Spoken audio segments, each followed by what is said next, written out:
A man don't write a letter like that, unless winter's already settled in his bones. Silas. The bear had come down the ridge the night before, clawed deep through the smokehouse door, and tore into the salted venison Elijah Cade had stacked for winter. When he found the scene that morning, planks splintered like matchsticks, claw marks as wide as a man's hand, across the wood. He didn't curse. He didn't scream. He just stood there, snow crunching under his boots, jaw locked against the cold, and the quiet kind of fury that only settles in after too many lonely years. It was the last of the good meat. The mountain didn't care that a man lived there. It didn't care that he'd lost his brother, buried his mother, and had tried damn hard to build something solid out of rot and ash. It just took what it wanted. Wind. Cold. Time. Now the bear. Elijah turned toward the cabin. Smoke curled from the chimney. Inside it was warm and still. The rocking chair creaked like breath, but it wasn't enough. Not anymore. He went to the table, unrolled the square of heavy paper he'd flattened under a whiskey bottle 2 nights back, and read the words one more time. They were his, but they didn't sound like him, not exactly. Rancher, 40, Bitterroot Mountains, seeking practical woman for marriage. Must be capable, silent when needed, willing to live without comfort. Not much to offer, but solitude and meat. Write to E. Cade, Co-Postmaster Hamilton, MT. He'd written it after 4 fingers of silence and a snowstorm that never quite stopped. He wasn't drunk. He was tired. Tired in the bones, in the soul. And it wasn't about loneliness, he told himself. It was about survival. The mountain was too quiet these days. Even the wind had stopped arguing. Silas Quinn showed up that afternoon, dragging a pine across the snow behind his mule, his breath steaming like engine smoke. "Got some pitchwood," he called. "You look like a man in need of fire." Elijah helped him unload it, neither of them talking much. They'd known each other too long to waste words on weather or wolves. Only once they were inside near the stove and Silas had pulled out a flask did the silence crack. "You send that letter yet?" he asked, eyes glinting behind frost-fogged spectacles. Elijah didn't answer. Silas nodded anyway. "You did. Knew it. Man don't write a letter like that unless winter's already settled in his bones." "She might not write back," Elijah muttered. "She might," Silas said, shrugging.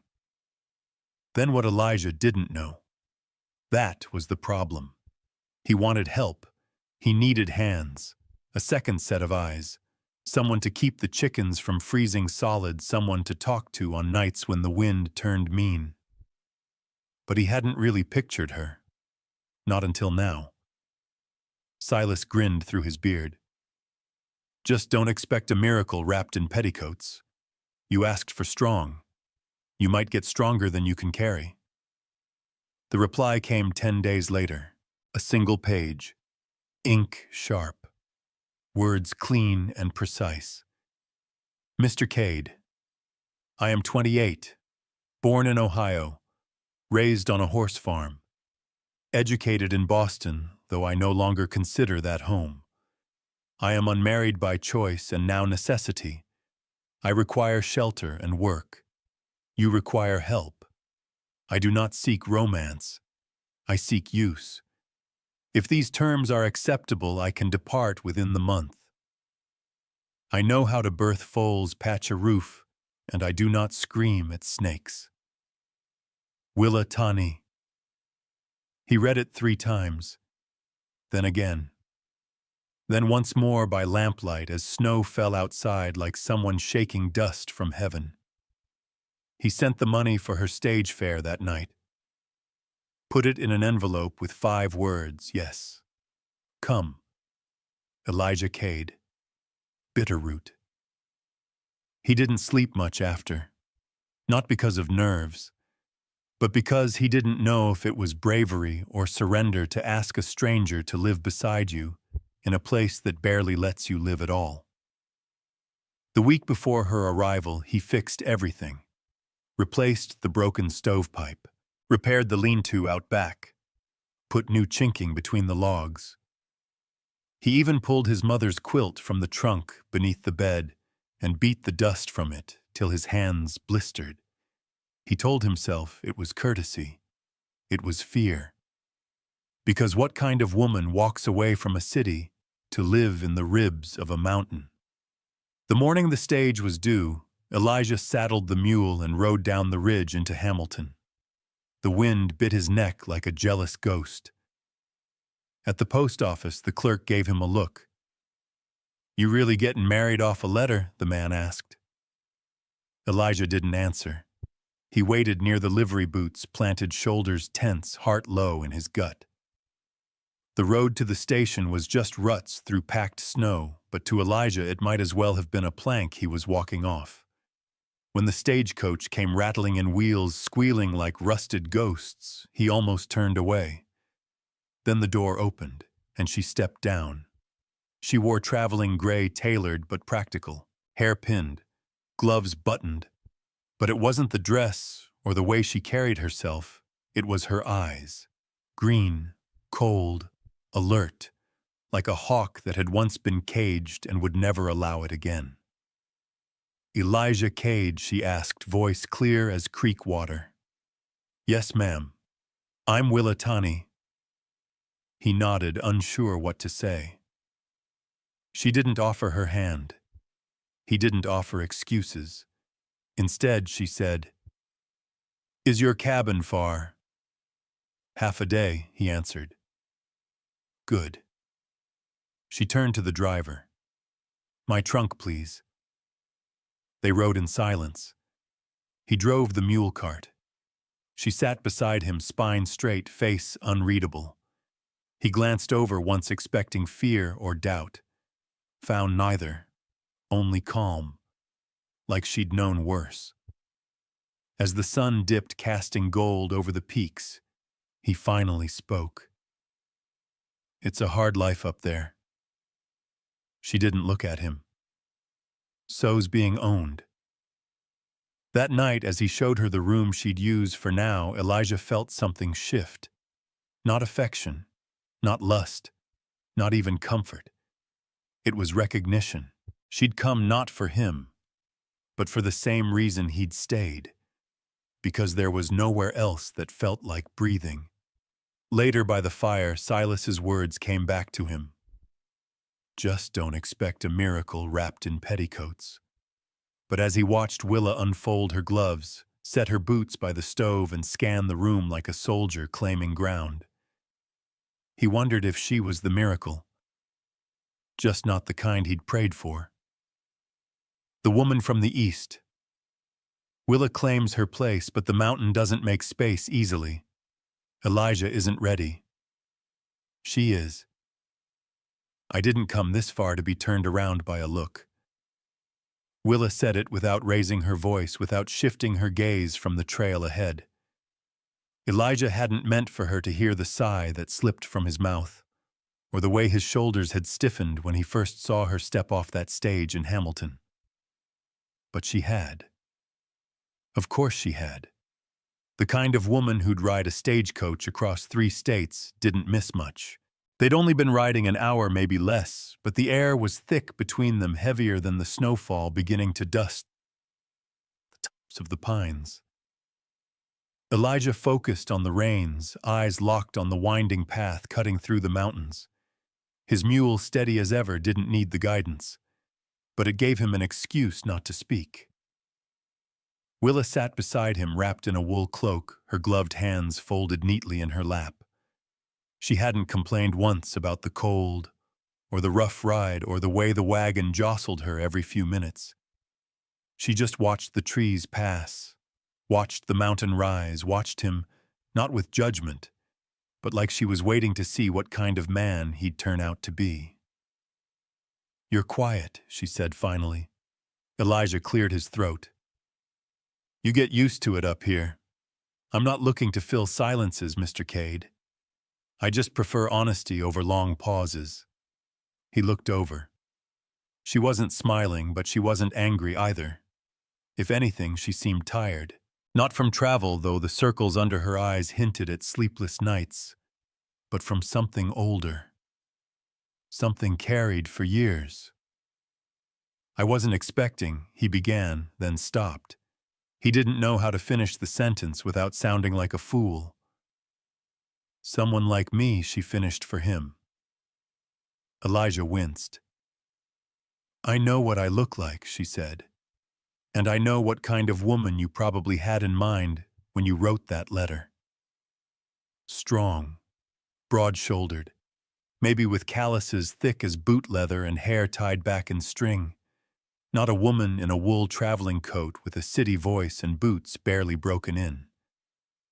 I didn't mean it's all right. Truly. She turned her face toward the forest, letting the wind catch the edge of her scarf. But I didn't come this far to be turned around by a look. So let's decide now, Mr. Cade. Do you want to send me back to town before the snow makes it impossible, or do I stay? Elijah tightened his grip on the reins. The wind had picked up, rattling through the trees like bones. You stay, if you want to. Willa nodded once. Then let's keep moving. The sun dipped lower as they climbed higher into the Bitterroot Range. The road narrowed to a single path carved out by mule hooves and time. Snow started falling in earnest light at first, then thickening. Elijah pulled his collar up and glanced at Willa again. She hadn't flinched. Halfway up the ridge, he pointed to the east. See that split in the rocks? Willa followed his gesture. Yes, cabin's just beyond, quarter-mile or so. Spring runs behind it. Trees block most of the wind. Good spot, she said. You build it, my father started it. I finished it. After the war. Willa didn't ask which war. Men like Elijah didn't have to say it. You could see it in the way they sat, in the way they never quite rested. The wagon creaked as they turned into a clearing surrounded by tall pine. The cabin sat at the far end, low and solid smoke rising thin from the stone chimney. A small barn stood nearby, half covered in snow, and the corral beyond held 2 horses under a slanted lean-to. It was quiet except for the wind and the distant rustle of something unseen in the trees. Elijah brought the wagon to a stop and climbed down. He moved to lift her trunk from the back, but Willa was already down dusting snow from her skirt. I've got it, she said, reaching for the smaller bag. He hesitated, then nodded, and took the trunk instead. Inside the cabin was warmer than Willa expected. It smelled of wood smoke and leather, and something faintly sweet, perhaps dried apples. The main room held a long table, 2 chairs, a worn settee, and a cast-iron stove set into the far wall. One door led to a bedroom, another to a smaller room, barely more than a closet. You can take the bedroom, Elijah said, setting the trunk near the bed. And you? Willa asked. I'll use the storeroom. I've slept worse. She looked around. The bed was clean, the sheets fresh. The corners swept. Someone had taken time here. Care. Thank you. He nodded, already backing away. Mr. Cade, she said before he disappeared. He stopped. I'll need to see the barn in the morning.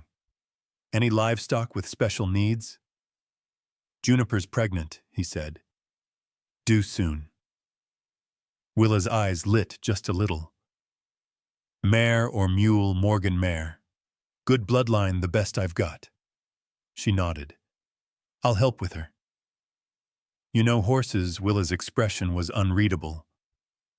I was born in a stall.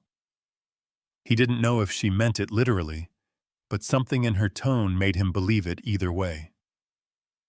I'll let you settle, he said. Later, Willa stood in the doorway of her room watching snow stack against the window. The silence wasn't empty, it breathed. Not the hush of cities that muffled life, but the kind of quiet that came from space, from distance, from peace earned through hardship. She touched the edge of the quilt on her bed. Not new, not soft, but clean. Through the door, she saw Elijah by the fire, boots off, staring into the flames, like they might tell him something he hadn't heard in years. He looked older than his letter. Not in age, but in weight. But there was something solid about him, like rock or frostbitten oak. The kind of man who might not know what to do with softness, but who would never bend once he'd made up his mind. She could work with that. She had to. The next morning, Willa rose before dawn. She found Elijah already outside chopping wood in the half-light. His coat was dusted with snow. The wind howled low through the trees. She stepped onto the porch. He looked up, paused. She crossed her arms. "I'll need gloves, a pitchfork, and a bucket." His brow lifted. "That all?" "For now." She stepped off the porch, boots crunching over snow. He handed her the pitchfork without a word. They worked in silence, feeding the animals, mucking the barn. When they reached Juniper's stall, Willa ran a hand over the mare's belly, low and wide. 2 weeks, she said. Elijah looked at her, surprised. "That close, she's dropped. Waxing soon. Restless. You sure?" "Yes." He nodded. "All right." As they stepped outside again, the light cutting through the trees like gold, Elijah asked, "You always up this early?" "No," she said, "but I'm here now." He didn't smile, but he didn't look away either. Inside, as they peeled off gloves and stomped snow from their boots, Elijah poured her coffee. She took it, sipped once, and looked him in the eye. "Whatever you're expecting of me," she said, "make sure it's not less than I can give." He nodded slowly. "I won't." That night, as Elijah sat by the fire, Silas's voice echoed in his head again. "Stronger than you can carry." She wasn't loud, wasn't pushy, but she was already settling in like she'd always lived there. And the strangest thing, it didn't feel wrong. It felt like something was finally beginning. "I don't mind the cold. I've lived colder inside a parlor." Willa said it with a strange kind of stillness as she drove the axe into the wood. Her sleeves rolled, jaw clenched, a curl of hair stuck to her cheekbone. Elijah stood across the yard watching her split logs with the kind of precision a surgeon might envy. Her form was neat, her pace relentless. If she was tired, she didn't show it. If she was angry, she kept it buried beneath the work. It had been 5 days since she arrived. In that time, she'd taken to the routine like someone born into it. Morning chores, midday firewood, evening stall checks. Elijah had watched her tie a halter knot, one-handed cook rabbit stew, without measuring, and brush down Juniper with more care than he'd ever shown the mare himself. And she never asked what came next. She just did it. He didn't know if it was grace or grit. Probably both. He walked toward her, crunching across snow and dead pine needles. "You don't have to do all that alone." Willa wiped sweat from her brow with the back of her glove. "I prefer it." He hesitated. "Still splitting wood's not." She looked up. "Not for women," Elijah paused. "Not what I meant." "I know," she said softly, swinging again. Crack. "But let me do what I came here to do." He nodded, watched one more log split clean, then turned back toward the barn. She didn't need saving. She needed space to work. That evening, the snow returned, quiet, steady. the kind that buried mistakes and softened the sound of regret. Elijah sat at the table sharpening his knife. Willa patched a tear in the quilt, rocking slightly, as she worked her needle glinting with each pass. She'd just tied the thread off when the knock came. 3 short raps. Elijah stood instantly, hand moving toward the rifle leaned against the doorframe. Willa didn't flinch. She just set the quilt aside and followed him to the door. When Elijah opened it, a familiar shape filled the frame, tall, lanky, wrapped in a bearskin coat and smelling like whiskey and gun oil. "Evenin', Silas," Elijah said, relaxing his grip. Silas Quinn grinned, all beard and crooked teeth. "Heard you got company." Elijah stepped aside. "Come on in." Silas entered like a storm boots, stomping coat half snowed, a sack slung over one shoulder. He nodded toward Willa, eyes sharp. "You must be the letter bride." "Willa Tani," she said, voice even. Silas scratched his chin. "You got teeth, I can tell." "Good. Elijah's no use to soft things. Makes him itchy." "I'll try not to offend his skin," she replied. Silas barked a laugh. "She's sharp, this one." Willa went to pour coffee. Elijah poured bourbon instead. The 3 of them sat by the fire. Silas, never one for subtlety, launched straight in. "So, what's a woman like you doing up here with a man who talks to trees more than people?" Willa sipped her coffee. "Avoiding other men. Bad ones. The kind who smile too wide and take too much." Silas nodded like that made all the sense in the world. "You trust her?" he asked Elijah. Elijah didn't look at Willa. "I do." Willa glanced at him, surprised. She hadn't expected the answer to come so quickly or land so steady. Silas leaned back. "Then I do too." Later, Silas pulled out a map of the northern trapline. "Snow's hitting hard up top. You might lose the western stretch by next week. I'd move your snares if you want anything before spring." Elijah spread the map out on the table. Willa leaned in, studying the marks, the paths. She traced a trail with her finger. "Is that where the wolves run?" Silas raised an eyebrow. "You know tracks, some." He grinned. "I like her more and more. They talked traps hides migration." Willa kept up, asked smart questions.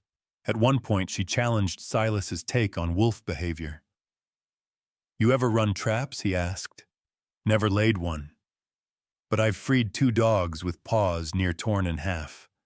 That stays with you." Silas didn't argue.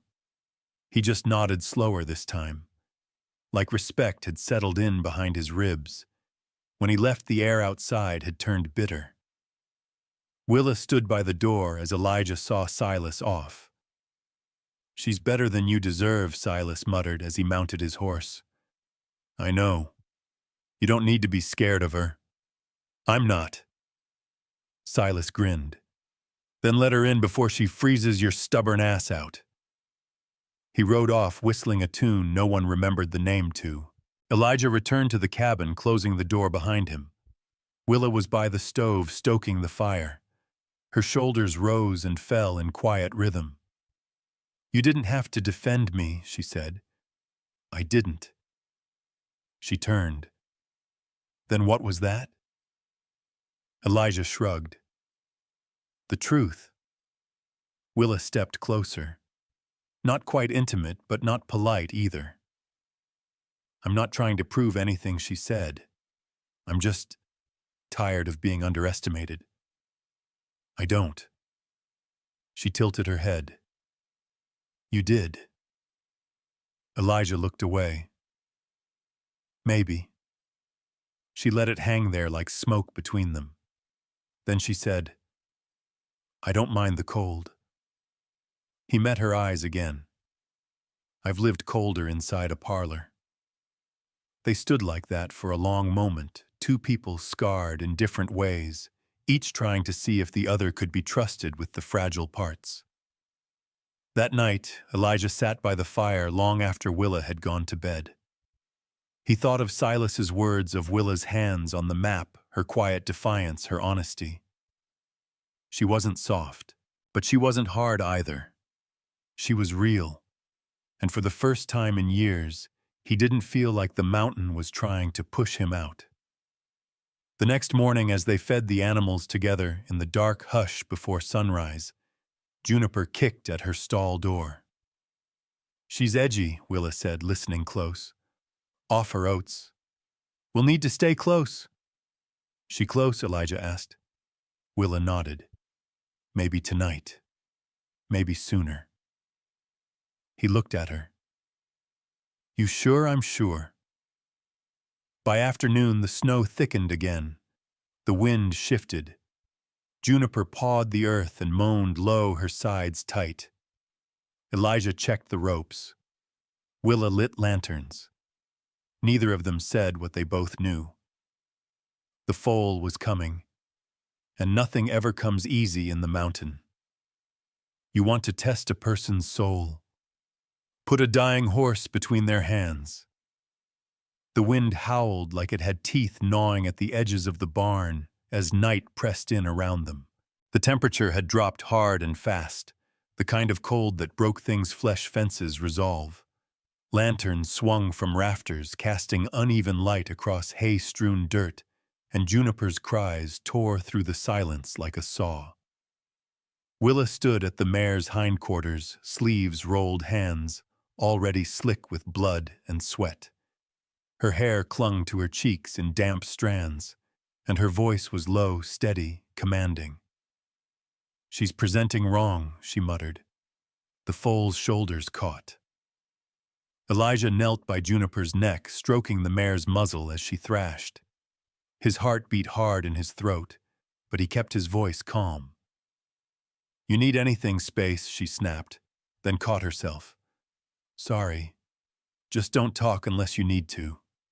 He nodded, retreating a few feet, but keeping close.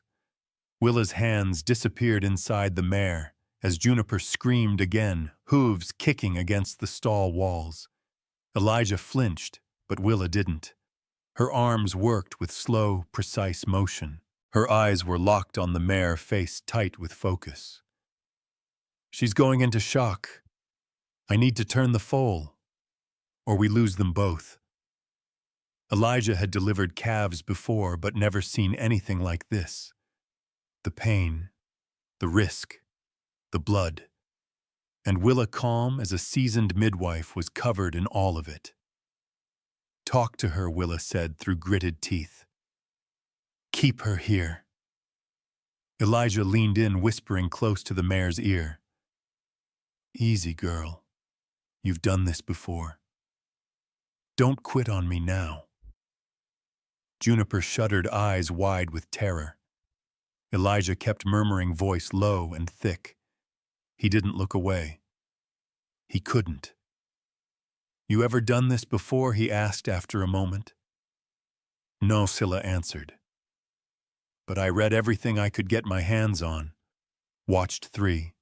Assisted 1. That'll have to be enough." Elijah blinked. "You're not guessing I'm adapting," she said flatly. "Hold the lantern closer." He did, his hands shaking just enough to cast shadows on her face. She didn't acknowledge the tremble. Her voice stayed level. "Okay," she whispered. "Okay, little one. You don't get to die tonight."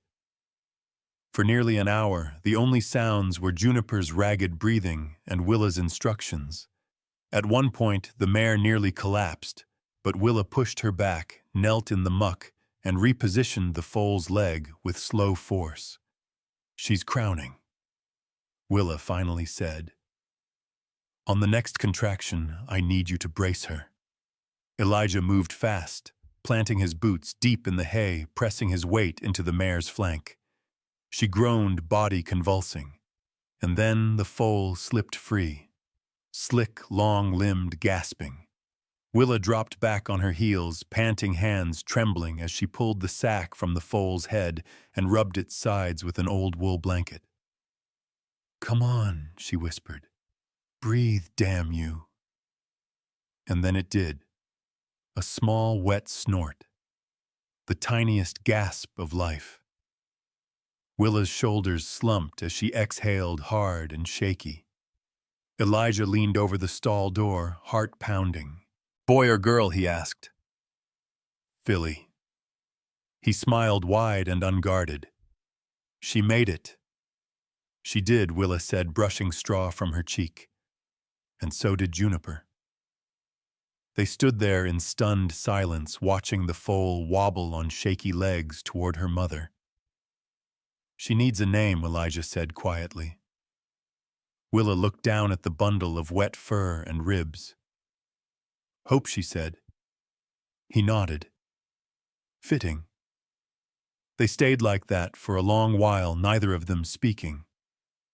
Outside, the wind raged on, but inside the barn, the storm had passed.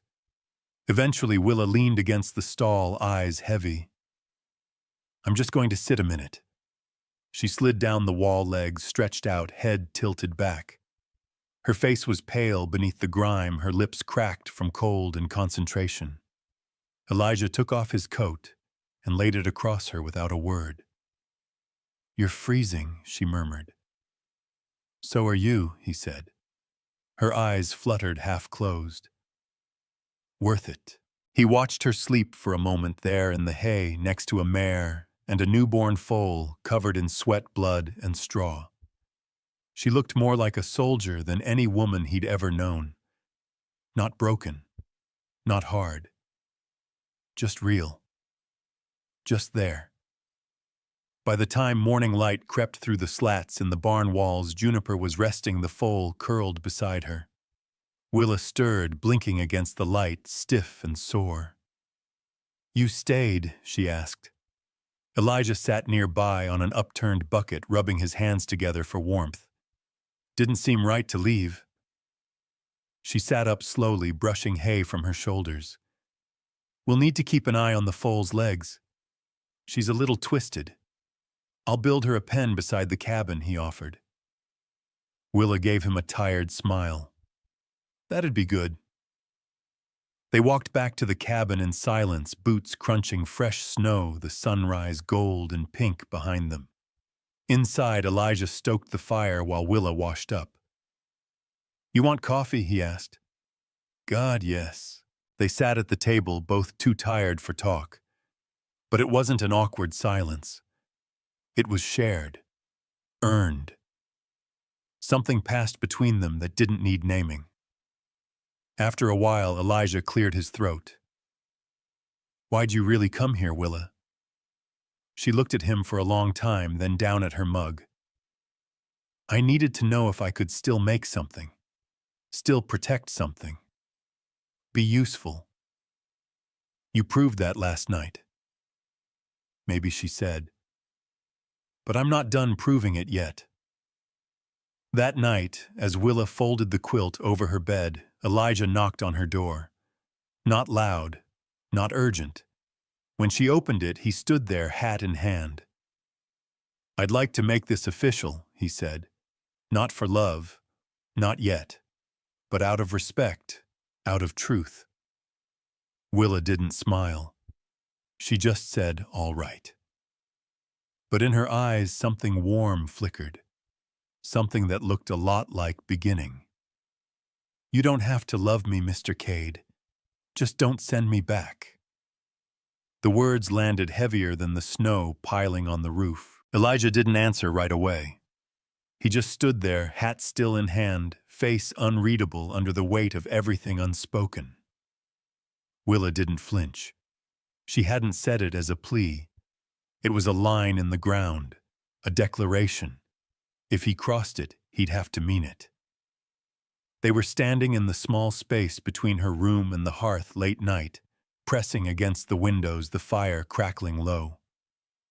Juniper and the foal were warm in the stall. The storm outside had calmed, and yet the tension inside the cabin hung like smoke after gunfire. I'm not sending you anywhere, Elijah said finally. His voice was low, steady. But I don't want to trap you either. I've seen what that does to people. I wasn't free before I came here, Willa replied. You're not trapping me. I chose this. He looked her straight in the eye. Then let's make it real. They sat down at the table, the same one she'd wiped clean every night since arriving. Elijah laid out 2 cups of coffee and a folded piece of paper. It's from Reverend Barnes in Hamilton. Comes up every 3rd Sunday. If we tell him he'll marry us next trip. Willa picked up the cup but didn't drink. A marriage of practicality, then. At first, Elijah admitted. But I figure we work side by side, sleep under the same roof, survive together, that deserves something solid. Something true. No expectations, she asked. No promises we can't keep. She held his gaze for a moment, then nodded once. All right. But if this turns into some arrangement where I get buried in chores while you run the hills like some ghost, I'm gone. He actually smiled at that. Fair enough. They shook hands across the table, the gesture more binding than most church vows.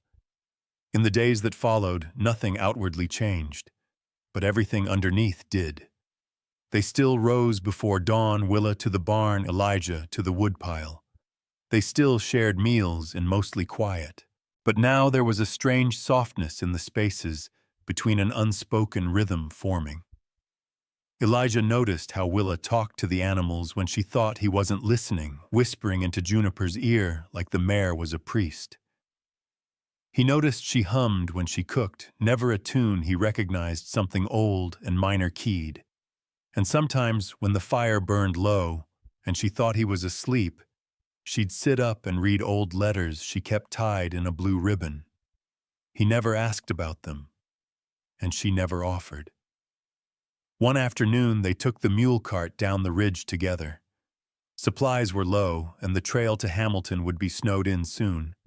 Elijah usually went alone, but Willa insisted. You want me to be your wife, she said. I'd like to know the town I'm tied to. So they went. The trail was narrow and rough in places, icicles hanging from the pines like glass teeth. Willa drove half the way, while Elijah fixed a binding on the rear axle. She handled the reins like she'd done it all her life. Hamilton was barely a town, 1 post office, 2 stores, and a saloon that doubled as a hotel. But it was loud with people and smells and the sharp bark of dogs. Willa moved through it like a ghost, measured, observant, unafraid. They bought flour, salt, sugar, and lamp oil.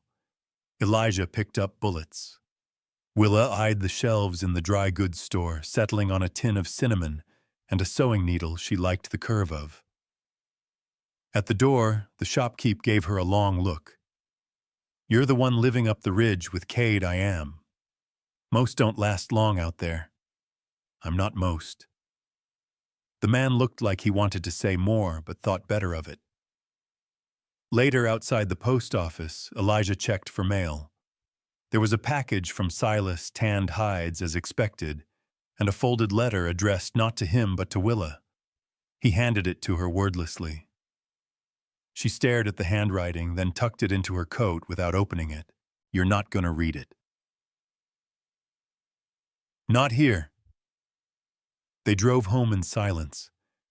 That night she sat by the fire, the unopened letter beside her on the table. Elijah didn't press. When he finally spoke, his voice was quiet. You don't have to keep running, Willa. Not here. She looked at him then. Really looked. I'm not running anymore, she said. I'm bracing. For what? For what always comes next. The next morning she was outside early feeding the foal. Elijah joined her, standing at the fence. You ever want kids? He asked suddenly. Willa didn't answer right away. She kept her eyes on the filly, watching the way she stumbled through the snow, all legs and energy. I used to, she said. back when I thought love came with safety. He waited. But men like Worthing don't give you babies. They give you bruises and paper promises. I figured out quick what a womb's worth in a house with no doors. Elijah nodded slow and heavy. I won't ever lock you in. She turned toward him. I believe you. They didn't talk about it again. A week passed. The snow deepened. The days grew shorter. The night before the Reverend was due, Willa found Elijah at the table polishing the brass buttons on the only coat he hadn't worn to death. You clean up well, she teased. You don't have to say vows tomorrow if you're not sure, he said without looking up. I'm sure. You don't even know what kind of man I really am. She stepped closer. Then show me. Day by day. He met her eyes then, and for a moment something old and wounded flickered between them, like the pieces of two lives trying to figure out if they fit. The morning of the wedding, the Reverend arrived on horseback, a wide smile and a half-frozen Bible in his saddlebag. Silas came too, laughing loud and making inappropriate jokes the whole time. They married under the tree beside the barn. No ring, no audience, just the crisp wind and the mountains standing witness. Willa wore the same wool coat she'd arrived in. Elijah offered her a new pair of leather gloves instead of a ring. She accepted them like a crown. I reckon that's the fastest I've ever seen two people wed, Silas said afterward. Didn't even let the preacher sweat. Less talk, more action, Willa replied, dry as dust. Elijah smiled at her, then just a little. That night the wind changed. The clouds rolled low, and Willa woke in the dark, heart racing, hand instinctively going to the knife she kept under her pillow. She wasn't sure why yet, but something told her the mountain wasn't done testing them. Not yet. If the land goes quiet, it's never without reason. Willa stood barefoot at the threshold of the cabin, one hand gripping the doorframe, the other holding the long-handled hunting knife she kept under her pillow. The early morning air knifed through her nightgown, and the chill bit deep into her collarbone. But it wasn't the cold that woke her. It was the silence. No rustle of branches.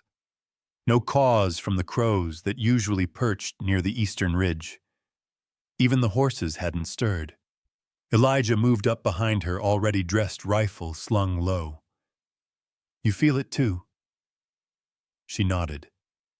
It's too still. He stepped past her eyes, scanning the tree line. Storm, maybe? No. She squinted toward the tree line. Storms make noise. This is something else. Elijah looked back at her barefoot, wild-eyed but calm as ever, and handed her his coat. Put this on. She slid into it and followed him outside. They circled the barn first. The mare and foal were tucked in tight, both alive and breathing, but restless. Juniper's ears were pinned back. The foal let out a nervous whinny that echoed too loud in the muted air. Elijah turned toward the tree line. We need to check the west ridge. They saddled up quick, barely talking. Willa carried her revolver tucked under the waistband of her skirt. Elijah the long rifle passed down from his father. By the time they reached the ridge, the sun had climbed but hadn't warmed a damn thing. The trap line was snapped clean in 3 places. No carcasses, no blood. Just metal sprung and empty snow. Elijah knelt by the second break and held up a single tuft of fur, gray coarse, too long to be coyote. He frowned. Wolves too clean, Willa murmured. Wolves don't work like this. They leave something behind. She turned, surveying the ridgeline. You ever see anything strange up here? Elijah hesitated. When I was a kid, my brother swore he saw a man walk through snow barefoot. Middle of January. Said the prince never filled in. What did you think? I thought my brother was crazy. Willa nodded slowly. Still might be right. They moved deeper into the forest, following tracks that looked wrong, too long, too narrow, like something trying to be human, but not quite managing. The silence followed them, thick and humming, like the trees themselves were holding their breath. After a mile, they found the elk carcass. What was left of it? It had been gutted, not eaten, split from throat to flank with a precision that looked surgical. The heart had been removed. Nothing else touched. Elijah crouched beside it. This wasn't for food. Willa was already circling the clearing, her hand resting on the revolver. No. It was for show. He looked up. Who the hell would do this? Her face was pale now, but her voice was steady. Someone who wants to be seen. They heard the sound, then a low whistle far off, not bird, not wind, something in between. It sent a cold twist down Elijah's spine. Willa turned. We need to go. They rode back fast, and the horses' snorting ears pinned. The quiet hadn't lifted. If anything, it had gotten worse, like the forest itself was trying to hide something. When they reached the homestead, the smokehouse door was swinging open. It had been latched. Elijah drew his rifle and crept forward. Willa circled the other side, silent and fluid. Inside, the salt pork was gone. In its place, a bundle of dried sage, a stone shaped like a fang, and something carved from bone, a small figurine, not quite animal, not quite man. Willa's face tightened. This is a marker. For what? For territory. They stared at each other, breath coming in short clouds. Willa stepped back. This isn't just a warning. Elijah's grip tightened around the rifle. Then what is it? A test. That night, the wind came back. It howled through the cracks in the cabin walls, shook the windows, clawed at the shutters. But the quiet beneath it stayed. That deep, unnatural stillness that wrapped around the bones of the place like frost. Willa didn't sleep. Neither did Elijah. They sat at the kitchen table with a lantern burning low, the figurine between them. You seen anything like this before? Elijah asked. Not exactly. But I've heard stories. My grandmother Comanche side, she used to say some spirits never crossed, that they stayed behind, fed off fear, off blood, and that they chose people. Elijah scoffed. You think something's choosing us? I think we're living on land that remembers too much. He looked down at the figurine again. What do? We wait. We watch. And we don't go into the woods alone. Elijah nodded. All right. A beat passed. I'm not scared, he said. I know, she replied. But I am, a little. He reached across the table and touched her hand. Just once. A brush of warmth in the cold. 2 days passed with no incident. The air slowly came back to life, birds chirping, snow creaking under hoof. But neither of them believed it was over. On the third night, Elijah woke to the sound of hooves. Not near the barn, near the porch. He crept out of bed and opened the door just wide enough to see.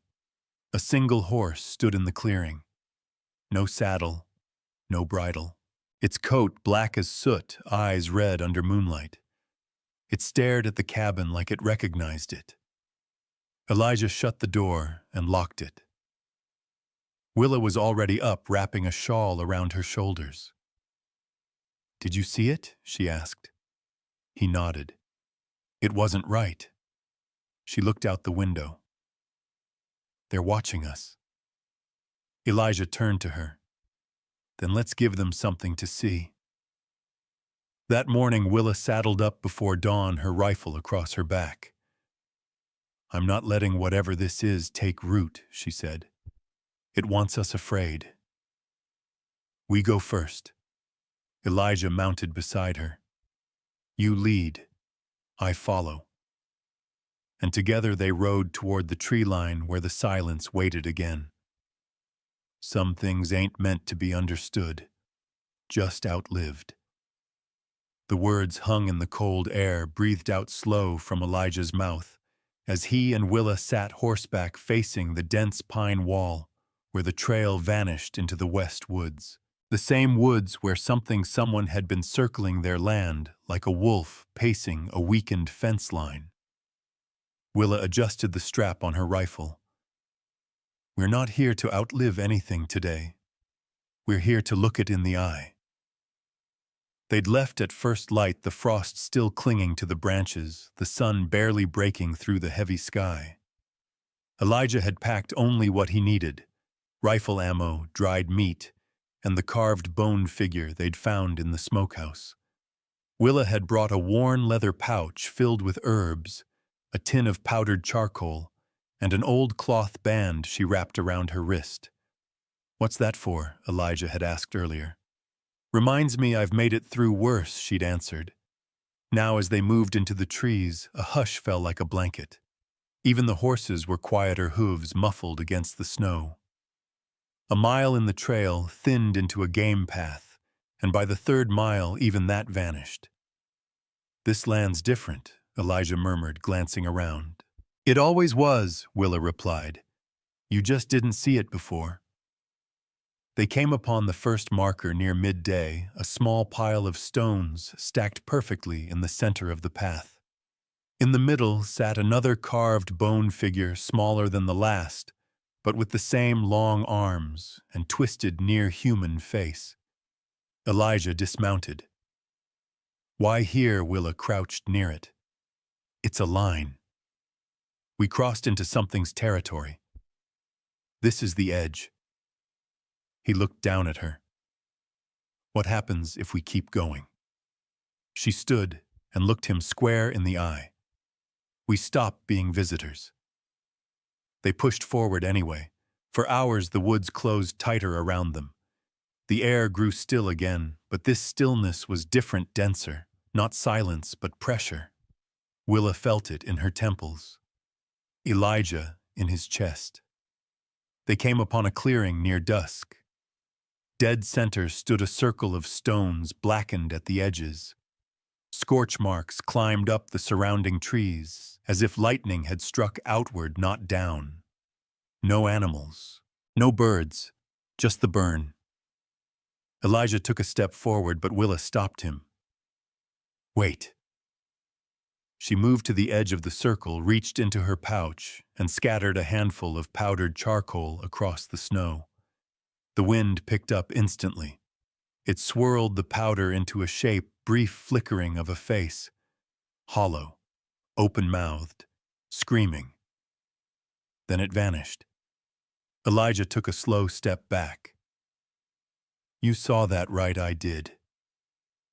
What the hell is this? Willa crouched again. Her voice was quieter now. This place is holding grief. Rage. Old wounds buried deep. The land's been cut open again, and no one ever tried to close it.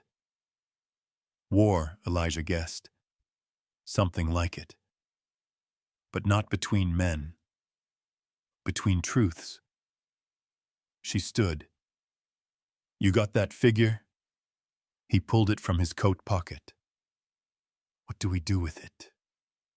We leave it here. Where it belongs. Willa stepped into the circle, slow and deliberate. Elijah held his breath. Nothing happened. She set the figure in the ashes and whispered something in Comanche he didn't understand. Then they waited. The wind died, and for the first time in days, the forest sounded alive again, branches creaking, snow dripping from high limbs, the distant crack of ice shifting. Willa turned to him. It's not finished, but something gave us a breath. Elijah exhaled. Good. Because I was ready to run. She smiled tight, tired. You and me both. They camped that night under a rock ledge fire, low horses tethered nearby. Elijah kept watch the first half, Willa the second. Near dawn, she heard the snap of a twig. Her hand went to her revolver as she slipped from her bedroll. Elijah stirred. What is it? She held up a hand, listening. Another snap. Then footsteps, deliberate, slow. She stepped out from under the ledge and raised her gun. A man emerged from the trees, wrapped in dark furs, his face painted with streaks of soot. He wasn't young, but not old either. Eyes sharp, movements careful. He raised both hands. I ain't here to harm you. Elijah appeared behind her, rifle up. Then say your name. Jonas Crow, the man said. I live 5 miles west. Been tracking what you've stirred up. Willa didn't lower her weapon. You know what it is. I know it's old. I know it feeds on fear. And I know you made it angry when you crossed the stone circle. She lowered her gun a fraction. What is it? Some call it the Hollow Man. Spirit of what's been taken and never buried proper. It lives where sorrow gets louder than memory. Elijah frowned. You're saying it's... What? A ghost, no, Jonas said. It's a wound. That walks. They stared at him in silence. Jonas continued. You can't kill it with guns. You bury it with story, with truth. That's the only way. Willa stepped closer.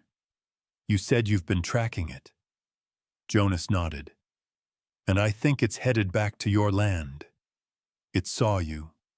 Now it wants to stay. They broke camp within the hour and rode hard. By midday, the homestead came into view and something was wrong. The barn door was open. The corral gate snapped clean. Elijah jumped from his saddle and sprinted for the stall. Juniper was fine, but the foal was gone. Willa's face went pale.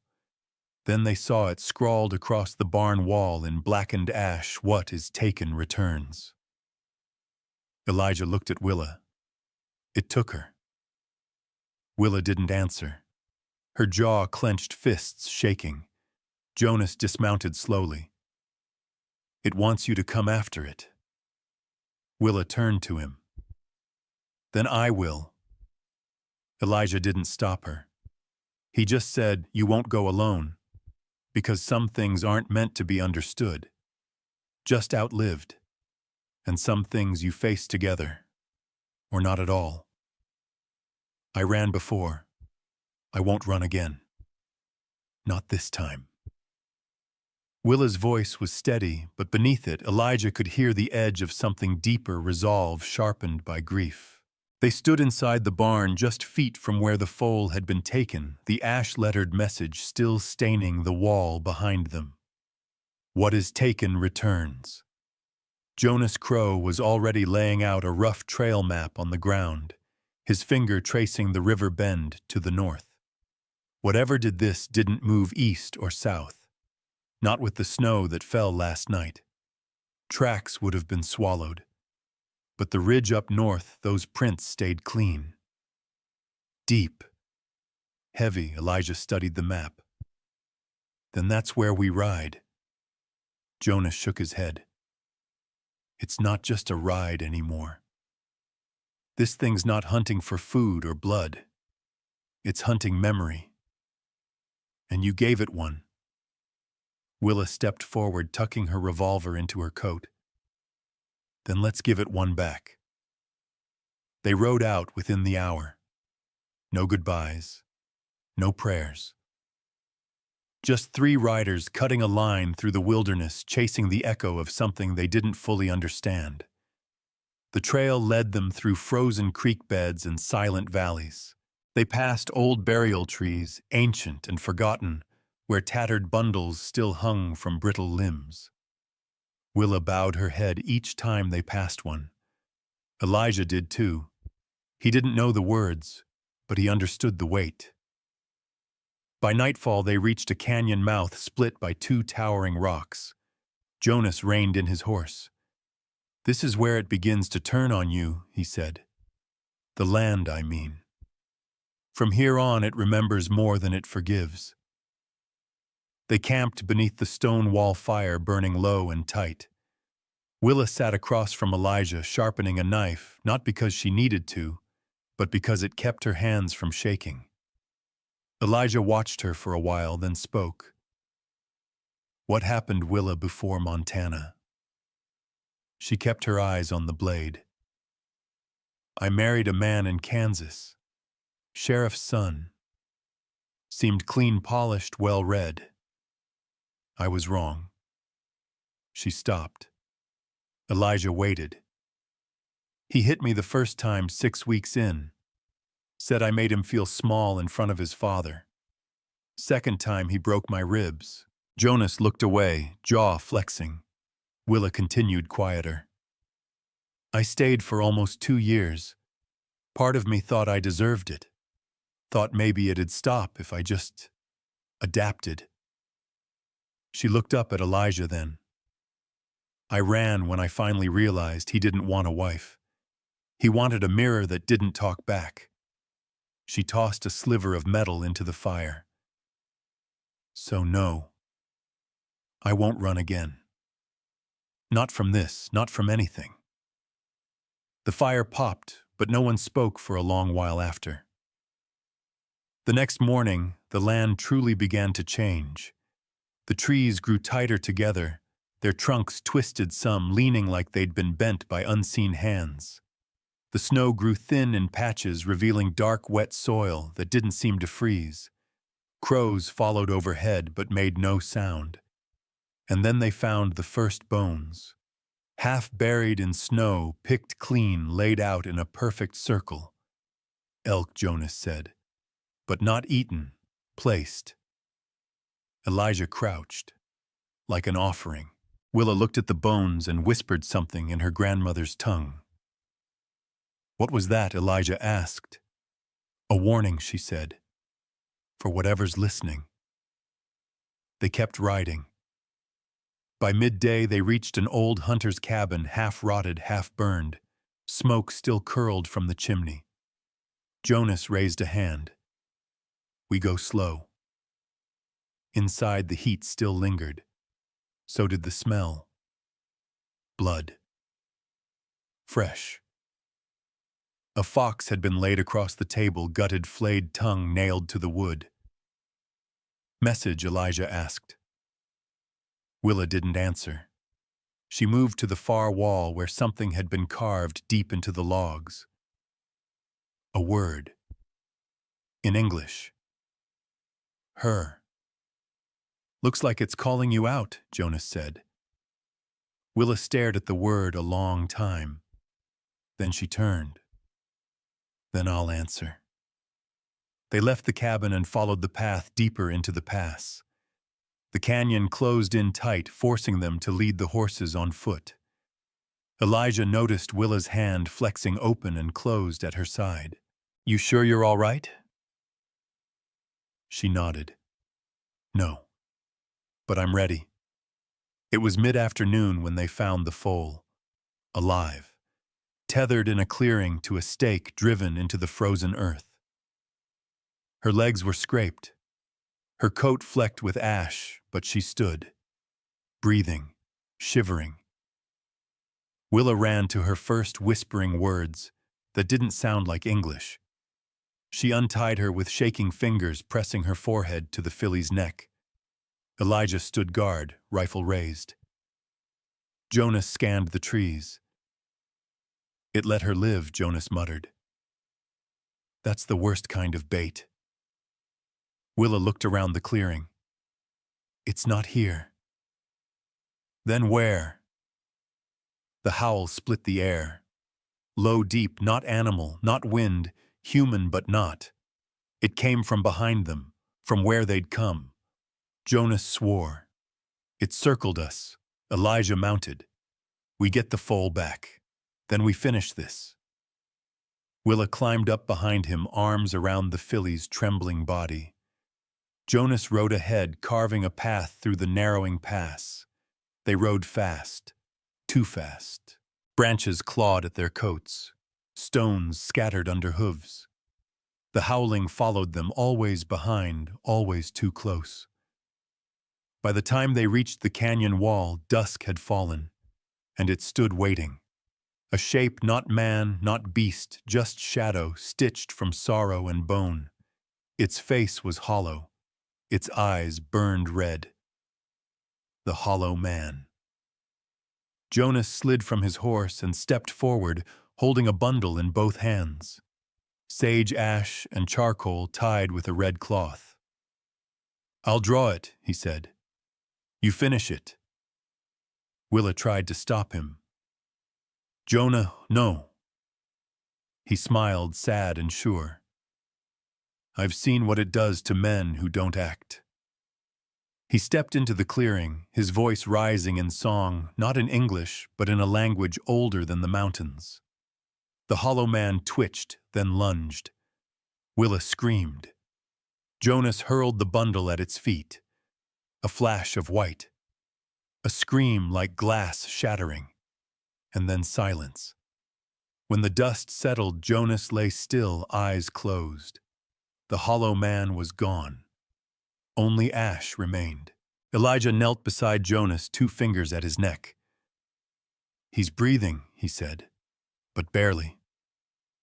Willa turned toward the blackened, clearing eyes, glassed with tears. "It's not done," she said. "That was just its echo." Elijah looked at her. "Then where's the real one?" she answered without flinching. "Waiting for me to come home. Home isn't where you're born. It's where you choose to fight." The sun was setting behind them, dragging blood-colored shadows across the canyon wall, as Willa tightened the reins of her horse and looked north past the tree line, past the last safe ridge toward the place she had once come from and had vowed never to return. Kansas. More than 600 miles away, but somehow it felt closer now than it ever had before. Jonas Crow lay wrapped in Elijah's saddle blanket, unconscious but breathing. His pulse was weak but steady. Elijah crouched beside him, eyes red-rimmed from smoke and fear, and the sheer weight of what they'd just survived. The Hollow Man was gone, but only in the form they'd met in the pass. Willa knew better. That was only a shadow of something deeper, something older, and now she knew where the true thing waited. Back where it had all started. Back where she'd been broken. Elijah stood brushing dirt from his coat. "You said it was waiting for you to come home." "I meant it." She turned toward him. "Whatever lives in that spirit, it started back there. It grew from blood and silence and bruises no one dared name. And now it's come looking." He didn't argue, didn't flinch. Just said, "Then I go with you." She shook her head. "This isn't your fight. It is now." Jonas groaned, and they both moved quickly to his side. His eyes fluttered open, his voice thin as paper. "You both need to go. Don't waste time." Willa leaned close. "You knew this thing better than you let on." Jonas tried to nod. "My wife, long time ago, she saw it too, wouldn't speak of it. Then one day she just disappeared. I thought it was grief that took her, but it wasn't." His eyes locked with Willa's. "It wants pain, cycles of it. It grows where people bury the truth." She swallowed hard. "Then I'll dig it out." Jonas coughed once, then smiled. "You're the right kind of dangerous girl." They left him with half their supplies safe inside the old hunter's cabin. The plan was simple.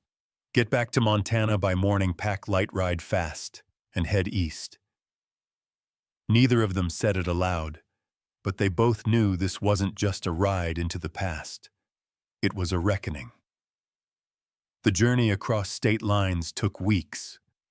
Snow gave way to wind-battered prairie, then to flat roads and towns Willa barely recognized. Every town square felt like a scar. Every old church steeple like a ghost finger pointing back toward a life she had shed. Elijah stayed close, never asking too many questions, never pushing. He saw how she got quiet at night, how she flinched at certain names on roadside signs. She avoided inns and main roads, slept light, ate less. By the time they reached the outskirts of western Kansas, the town she had fled, she looked thinner but sharper, like steel that had been through the flame again.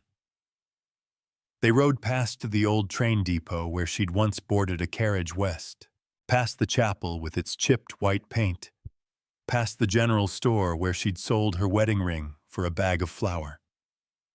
Finally, they stopped at the edge of the Ward property. The house still stood. Red shutters, sagging porch, a tree stump where the old elm had once shaded the front walk. It looked smaller now and more dangerous for it. Evil things she had learned rarely looked grand. They looked familiar. Elijah dismounted, scanning the area. "You sure he's still here? I never saw him leave." Willa's voice was a whisper. Men like him, they root in towns like this. They convince people they're the foundation. A door creaked open. Out stepped Thomas Ward. Older now, hair grayer, but the eyes were the same. Cold, calculating. He didn't flinch at the sight of her, just leaned against the doorframe and smiled. "Well, well, I thought I'd run that ghost off for good." Willa stepped forward. "I'm not the ghost." Thomas chuckled. "No. You're the storm, huh? Coming back to wash it all clean." Elijah moved beside her, hand near his rifle. She didn't come alone. Thomas raised a brow. "That's supposed to scare me, no," Willa said. "Just remind you this time I brought someone who sees it." He tilted his head. "Sees what you," she said, "for what you are. Not a man. Just a wound pretending to be one." The air shifted. Not wind, not heat. A pressure low and humming, like something was coiling beneath the floorboards of the house. Waiting. Elijah felt it too. "It's here, isn't it?" Thomas's smile twitched. It never left. And suddenly it all made sense. The hollow man wasn't just born from Willa's pain. It had been fed by men like Thomas, cultivated, encouraged, protected by silence and walls and a town that turned its face the other way. It had grown strong here, and now it stood behind Thomas, invisible but pulsing. Elijah reached for his rifle, but Willa stopped him. "No," she said. "Guns won't finish this." She stepped toward the porch. Thomas didn't move. She didn't stop. She climbed the steps slow and steady until they were face to face. "You think you can scare it off with words," he sneered. "I'm not talking to you," she said. Then she turned her back on him and faced the door behind him, the heart of the house. "I see you," she whispered, her voice like steel wrapped in silk. "I remember you. The nights you sat at the foot of the bed. The mornings you made the walls bleed silence. I remember how you made me forget my own name." Thomas snarled. "You're insane." "I'm healing," she said. And with that she pulled the small pouch from her coat, the same one that had carried sage ash and the bone figurine. She opened it, scattering its contents across the porch. Then she sang, a low, ancient melody, the song her grandmother used to hum when Willa had nightmares as a girl. The ground trembled. Not much, but enough. Thomas flinched. The porch groaned beneath them, and the door burst open, not from force but from pressure, like whatever was inside could no longer hide. Elijah saw it then. A shape not human, not spirit, but history, made flesh. The hollow man. It screamed not with sound, but with memory, flashes of broken rooms, locked drawers, hands that never apologized. And Willa didn't flinch. She stepped forward, one palm out. "I am not yours," she said. Then she turned her hand over. "And I am not afraid of you." The figure twisted, flickered, and vanished, like smoke before a storm. Thomas staggered back, pale. "What? What did you do?" "I ended it," Willa said. "For now." That night they didn't sleep. They rode out before dawn, before the town had time to wake and ask questions. As the sky turned pale over the horizon, Elijah looked over at her and asked, "What now?" She didn't answer right away. Then finally she said, "Now we make our own ghosts. There's no such thing as going back to the way things were. Only forward with the scars." They rode until the Kansas sun disappeared behind them, dust curling in the air like the last breath of a dying fire.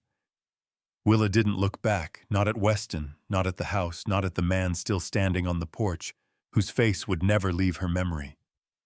What had been done there could never be undone, but it was finished in the only way it ever could be. She didn't speak much on the road, neither did Elijah.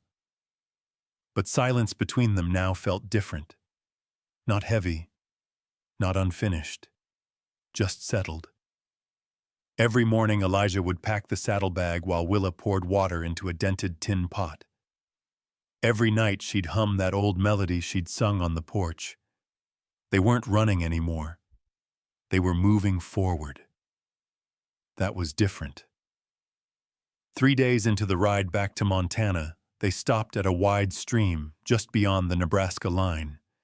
Willa knelt by the bank, fingers dipping into the icy water.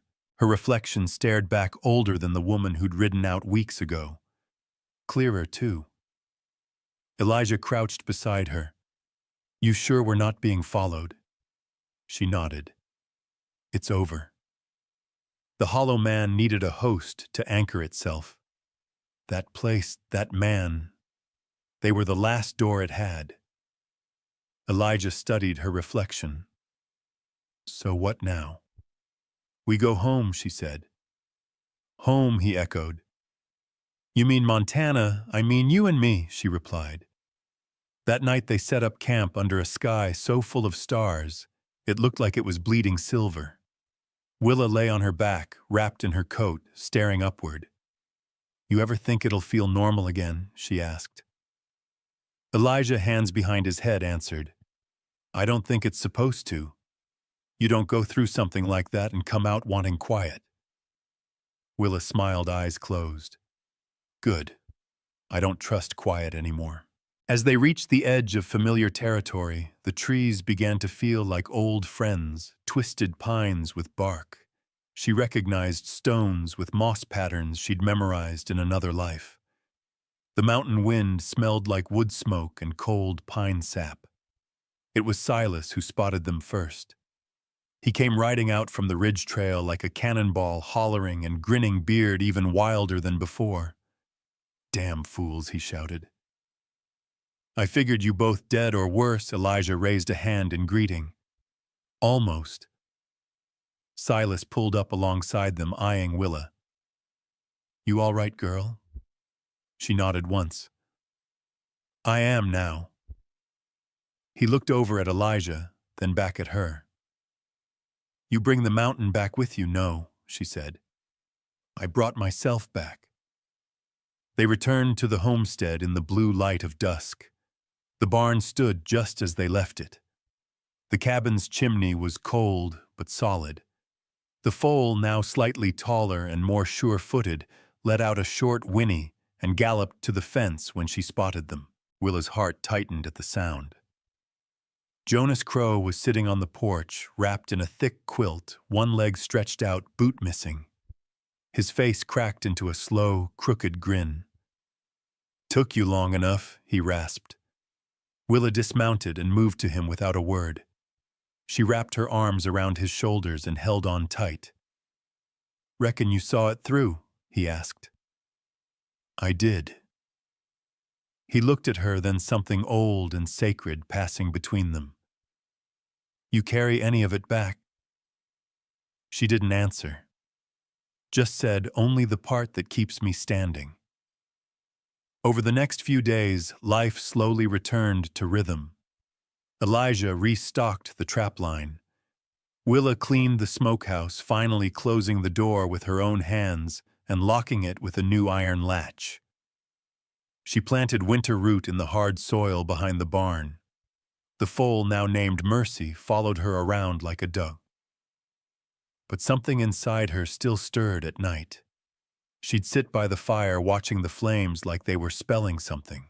Elijah would read out loud sometimes old letters from his father's stories about mountain storms and mule trains.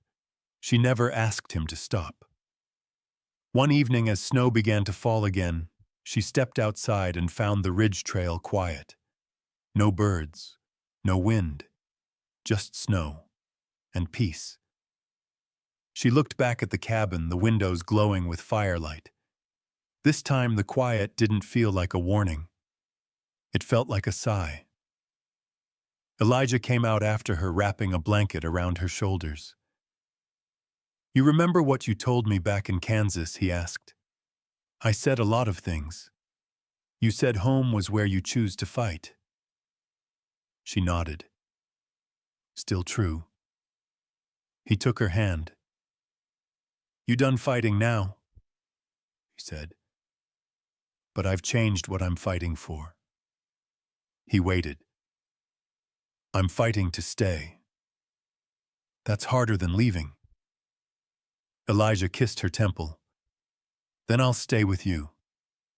Scar for scar." They stood there a while longer, watching the snow fall around them like ash from a fire finally put out. The next morning, Willa found a new bundle on the porch. Not ash, not bone, just a sprig of juniper tied with twine and a note. "Some things stay buried, others rise. Keep your eyes open." No signature. Just a warning. And a choice. A land doesn't forget what it buried. Neither do we. Willa held the sprig of juniper in her hand, fingers pressing against the stiff needles until they bit her skin. She read the note, again, lips tight. The handwriting was uneven, almost childlike, but the warning was clear. This wasn't over. She stood alone on the porch in the early light, the world still blue with cold. Elijah hadn't stirred yet. Mercy was curled in the barn. The wind carried the scent of coming snow, and beneath it, barely, there was something fouler. Ash. Old. Faint. Jonas emerged from the cabin behind her, hobbling on a crutch he'd fashioned from a willow branch. "Who left it? No one saw," she said, voice flat. "But someone wanted us to know." Jonas reached for the sprig, eyes narrowing. "Juniper wards. Traditionally Comanche, sometimes Apache. But not just for defense. Juniper marks passage." Willa glanced at him. "You think this is from someone like us? I think someone out there knows what you did." He looked toward the distant trees. "And either they're warning you or inviting you." By the time Elijah stepped out onto the porch, the sky had already turned white at the edges. He saw the note in Willa's hand and knew. "What do they want? They want us to keep our eyes open," she replied. "Then let's sharpen 'em." By midday, Willa, Elijah, and Jonas were back out on horseback, following a faint set of tracks leading away from the homestead, only visible where the frost hadn't fully claimed the grass. They moved in silence, tense but calm. The path curved north toward the canyon beyond the outer ridgeland neither Willa nor Elijah had ever dared to cross. "This canyon," Jonas said, nodding toward the narrowing pass, "used to be called Widow's Spine. named after the first woman who walked it alone and never came back. Charming Elijah muttered. Willa, riding ahead, stopped suddenly, her eyes fixed on something half buried in the snow. She dismounted, brushing the frost aside. Beneath it was a charm woven from hair and hide tied with rusted wire, a crude human shape hollow where the heart should be. Elijah crouched beside her. It's like the figures we found months back. No, Willa said. It's older. Jonas bent close, sniffed the charm, then spat. Blood right. That's not just symbolic. Someone made this with intent, probably left it to mark a boundary.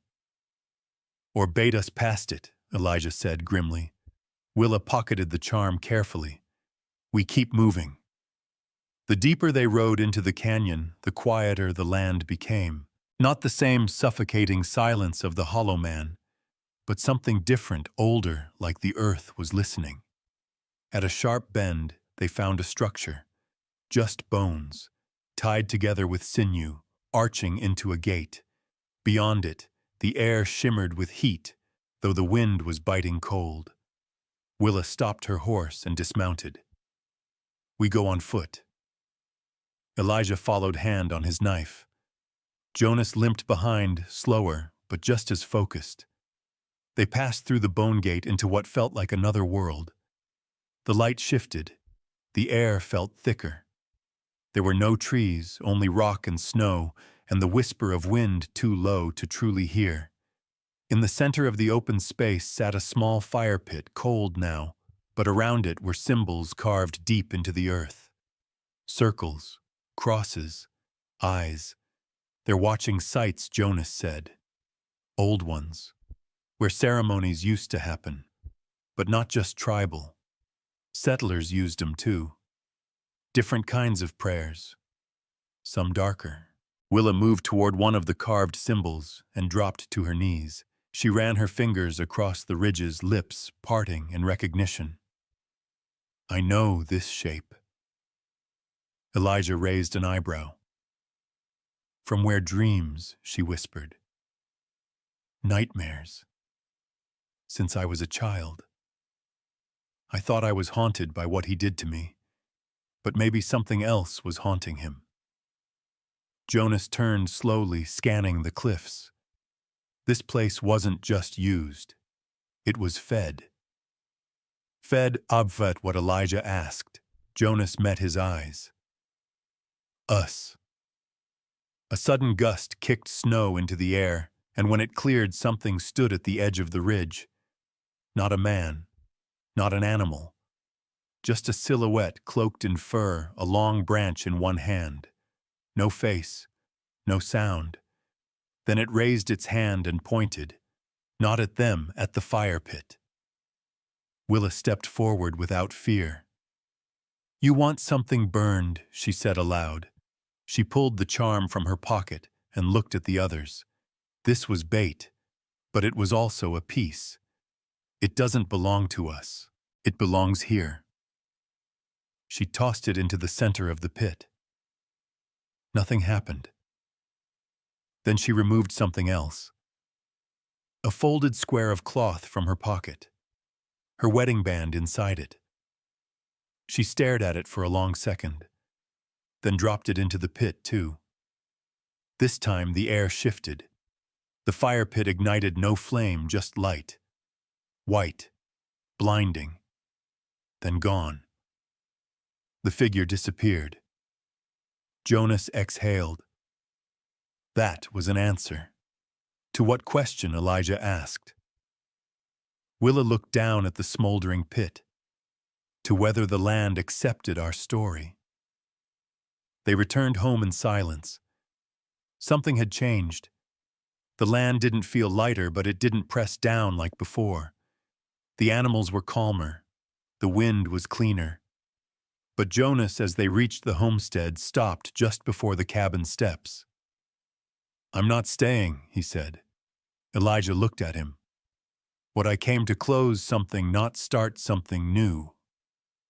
Willa walked to him. You're not running, are you? He smiled faintly. No. But there's a trail north I need to ride. There's others out there still carrying things they don't know how to bury. He held out a hand to her. You buried yours. Now teach others how. She clasped his hand hard. Be safe. Be true, he said back. That night Willa sat by the fire again. The same fire where so many silent nights had passed. But this time she wasn't waiting for fear to knock. She was watching the door. Elijah came beside her, placed something in her lap, a journal, leather-bound, blank pages. I figured if we're going to start again, he said we should write it down this time. Willa opened the first page. She wrote, "The land remembers. So must we. But memory is not weight. It is warning. It is witness. And sometimes, it is freedom." Morning came clear and sharp. From the ridge, a black bird flew low, circling once before heading south. Elijah stepped outside, holding coffee, watching it go. Inside, Willa packed a small satchel. Not to leave, but to visit someone. Someone who still needed her story. Because not every wound asks to be forgotten. Some ask to be named. The road to the mission school wasn't long, but it felt like a lifetime stretched between 1 mile marker and the next. Willa rode alone this time. Elijah had offered to come, but she gently placed a hand on his chest and said, "This part's mine." He hadn't argued, just kissed her forehead and packed her satchel like she was going into battle. The school sat on a bluff south of the valley, where the pines thinned out and the wind never quite lost its bite. It had once been a place where children were stripped of their names, their language, their story. But over the past few years, thanks to new blood and old resistance, it had become something else, a place where healing could happen, if not yet wholeness. Willa tied her horse near the front and walked up the steps slowly. Her boots echoed off the stone porch. Inside, laughter rang through the halls, sharp and bright. A girl burst through the front door with a book clutched to her chest, nearly colliding with Willa. "Sorry," the girl said, breathless. Willa smiled. "Don't be. You run like you mean it." The girl grinned, then ran off toward the stables. Inside, the headmistress, a woman named Clara Lighthorse, greeted Willa with a curious glance and open arms. "You've been away a while," Clara said, pouring tea into 2 chipped mugs. "I needed time," Willa replied. "But I brought something." She placed the leather-bound journal on the table. Clara opened it and read the first few lines, then looked up slowly. "This yours?" Willa nodded. "Mine, and my grandmother's, and her grandmother's, and some things that don't belong to anyone anymore but still matter." Clara flipped through a few more pages. Stories, warnings, names, truths we weren't allowed to write down. Clara's eyes softened. And now they're going to learn it. All of it. The whole truth. Not just about what happened to us, but what we made from it. Clara didn't cry, but she looked like she wanted to. "We'll make copies. Teach it alongside the languages. You'll come teach too," Willa shook her head. "Not yet. I've still got some walking left in me. But I'll be back." She stood to go, then paused. "And one more thing. Don't water it down." Clara chuckled. "Not a drop." Willa left the school lighter. Not healed. Not whole. But real. She returned to the homestead that evening as the sun slipped behind the mountain. Mercy whinnied from the barn. Elijah stood by the porch, oiling the hinge on the gate that always squeaked. When he saw her, he smiled the way only a man who's waited without fear can smile. "You bring back the storm?" he asked. "No," she said, swinging down from her horse. just the thunder. Inside, the fire was already going. A stew bubbled over the hearth. She took off her coat and leaned into the warmth, stretching the cold from her bones. "Anything happen while I was gone?" she asked. Elijah handed her a folded piece of paper. A rider came. "From the next valley over. Said there's been stories of bone charms showing up in their woods." Willa didn't flinch. "So it's starting again." He nodded. "Probably always will." She looked at the paper, then into the fire. "Then we don't stop. We keep writing, teaching, telling, naming." He slid a hand into hers. Together, she looked up at him. Always. That winter, Willa and Elijah rode to 3 towns, 2 reservations, and 1 lonely mountain community where old stories still burned like oil lamps behind tired eyes. They spoke to people who didn't believe, who didn't want to believe, who were too afraid to remember. But they listened. And sometimes they talked back. They showed people how to mark their homes, how to tell the difference between silence and peace, how to speak names that hadn't been spoken in decades. They carried with them copies of the journal, worn and dog-eared, translated into English, Comanche, and Spanish. Wherever they rode, people remembered. Wherever they stayed, the land softened. It didn't always last. Some towns slipped back into forgetting. Some people chose comfort over truth. But others, more than they ever expected, stood up. In the spring, Jonas returned. His limp was worse, but his grin was just as sharp. He brought news of a woman out east who was carving figures from river stone and burying them at crossroads. Of a boy in New Mexico who had started singing the old songs in school and refused to stop. "Your ghosts are waking up, the good kind of fire," he told Willa. "Just thought you ought to know." She hugged him hard. Not because she was glad, but because she needed to hold on to someone who still understood the cost. Years later, after the mountains had turned green again, and the foal had grown into a horse with steady eyes and a stubborn streak, Willa stood at the edge of the ridge trail, watching the sun rise over the land she had chosen to love. Below her, the homestead stood quiet. Inside, Elijah brewed coffee.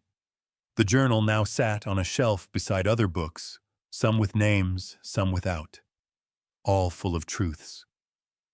Mercy trotted past the barn, kicking up dust, and Willa smiled. Because she knew there would be others, other women, other wounds, other ghosts, but they'd know her name, not as a victim, not as a legend, but as proof that pain could be survived, that truth could be carried, that a woman could come from the fire and not just crawl walk, head high, hands steady, voice sharp as the wind that shaped the land. Because in the end, that was the message they left behind. You don't have to be whole to be holy. You don't have to forget to be free. And you don't need permission to outlive the things that tried to bury you.